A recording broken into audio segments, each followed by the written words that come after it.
Now children, the PDS, or you call it the public distribution system. Like I told you that once the government procures the food grains. Now this is a farmer, he has given his bags to the government.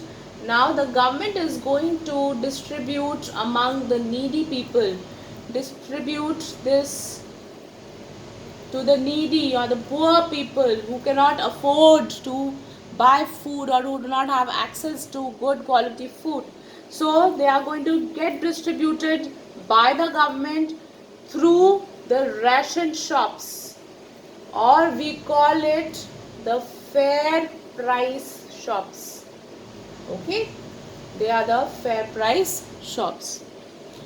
Now these fair price shops, they give ration to the poor people once in a month. Okay, and like we discussed in the last video that there are various stages. If your country is at stage 1, they will only get cereals. Then stage 2, cereal and pulses both. Stage 3, cereal, pulses plus milk and milk products. So like that. It depends upon the development of a country what is being distributed in the fair price shops. Now the whole population doesn't get the ration from the fair price shops. It is only the people who are living below the poverty line, BPL. There are BPL cards which are made by the government below poverty line. Now what is poverty line? Poverty line is a kind of a demarcation that if a person's income is lesser than a particular level, then he is considered as a poor person. This we will learn in the coming chapters what is poverty and poverty line, but as of now just remember this thing that people under the living below the poverty line and are the Antyodaya cards, the poorest of the poor people, they get ration from these shops, the fair price shops. Now again children, very important question, 5-mark question it can be asked. The role of FCI. What is the role of Food Corporation of India? The role is that it helps to build adequate buffer stock. It is through FCI only that the government procures the food grains from the farmer. Okay, so it helps to build the buffer stock, and buffer stock is needed by the country to face difficult times like natural calamities. Then the Food Corporation of India has also resulted in decrease in import of food grains.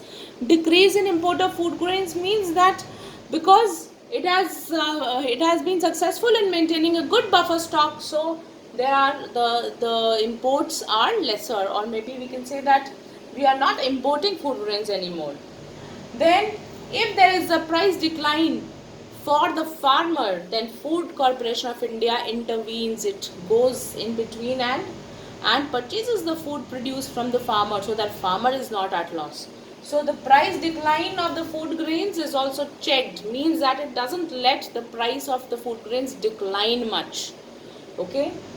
Then PDS, that we already discussed, the public distribution system is an important feature through which the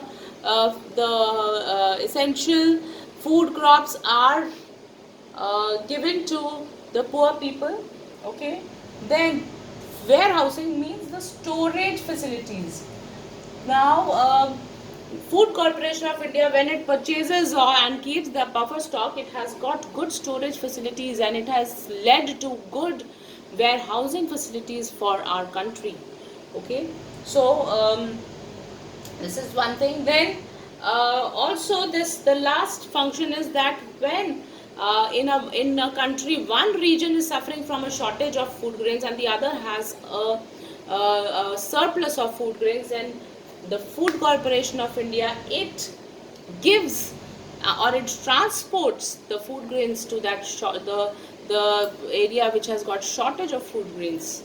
Okay, and thereby it results in the trade of food grains. Okay, so children, with this we finish with this chapter, and in the next week I will be starting with the secondary